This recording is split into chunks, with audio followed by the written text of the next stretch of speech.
मुल्क भर में कल से तालीमी इदारे खुलने जा रहे हैं। बंदिश के बायस निजी स्कूल एसोसिएशन की जानिब से तालीम ही नहीं बल्कि माली नुकसान की वजह से शदीद रद्द अमल सामने आया था। खुलने के फैसले पर उनका क्या रद्द अमल है, ये जानते हैं सदर all Pakistan private schools and colleges association Malik Abrar से। जी अबरार साहब, बताइएगा कि स्कूल खुलने जा रहे हैं, आपकी तमाम तर तशवीश जो है वो यकीनन ख़त्म हो गई होंगी। हुकूमती इक़दामात से क्या आप मुतमईन हैं? देखें, इसमें हम तो ये कह रहे थे कि अगर आज हम SOPs के तहत स्कूल खोल रहे हैं तो ये काम अगर आज से 2-3 महीने पहले हो जाता, दुनिया भर में जब तालीमी इदारे खुल रहे थे तो उसका फायदा ये होना था कि हमारा जो तालीमी सेशन है उसमें टाइम बच जाता और बच्चों के ये जो 6 महीने से लेकर 9 महीने तक का टाइम ज़ाया हुआ, ये टाइम ज़ाया ना होता। आप देखें, पाकिस्तान के जो सर्द मकामात हैं वहाँ दिसंबर से लेकर अभी तक तालीमी इदारे बंद हैं और उन बच्चों को फिर ऐसे होता है कि जो दिसंबर में उनके एनुअल एग्जाम्स होते हैं और अगर हम ये देखते हैं कि जी उन बच्चों के पास अब अगर 15 सितंबर या छोटी क्लासों के 1 अक्टूबर से स्कूल रीओपन होते हैं तो उसका लामाला उनके पास सिर्फ 2 महीने टाइम होना है।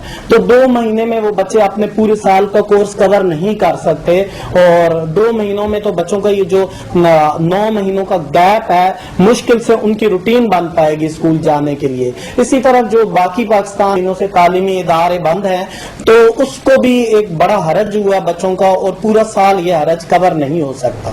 ठीक है, आपके जितने भी ग्रीवेंसेस हैं वो तो सामने आ गए, लेकिन ये बता दीजिएगा कि हुकूमती अहकामात को किस तरह से अमल दरामद करवाएंगे इनके ऊपर और मॉनिटरिंग के लिए क्या कोई इकदाम उठाए गए हैं? देखें, जो गवर्नमेंट ने SOPs अनाउंस किए हैं ये प्राइवेट सेक्टर के लिए इनके ऊपर अमल दरामद कराना कोई मुश्किल काम नहीं है। इसमें बच्चों के लिए मास्क पहनना, सोशल डिस्टेंस को मेंटेन रखना, सैनिटाइजर का होना और उसके बाद बच्चों के बार बार हाथ धोने की प्रैक्टिस को इम्पोर्टेंट करार दिया गया है। ये एक रूटीन मैटर है, ये मुश्किल काम नहीं है। इंशाअल्लाह प्राइवेट स्कूल्स में ये मुकम्मल तौर पे फॉलो किए जाएंगे। अलबत्ता इसमें जो इम्पोर्टेंट चीज है वो ये है कि बच्चों का टाइम जो जाया हुआ है उसको अच्छी तरह मैनेज करना ये जरूरी है। मॉनिटरिंग के हवाले से जो प्राइवेट स्कूल्स की रेगुलेटरी अथॉरिटी है उसने टीम्स बनाई और हमारे प्राइवेट सेक्टर के लोग भी उसमें रखे। फिर हमने अपने स्कूल्स लेवल्स पे अपनी प्रिंसिपल्स और टीचर्स की ड्यूटीज असाइन की हैं कि वो क्लासेस में जाके बच्चों को लेक्चर भी दें और चेक करें कि बच्चे प्रॉपरली SOPs को फॉलो कर रहे हैं। देखें, स्कूल्स में SOPs सबसे अच्छी तरह फॉलो की जा सकते हैं। बच्चे जो है वो टीचर्स की बात को बहुत अहमियत देते हैं और उस पर अमल दरामद करते हैं और इंशाअल्लाह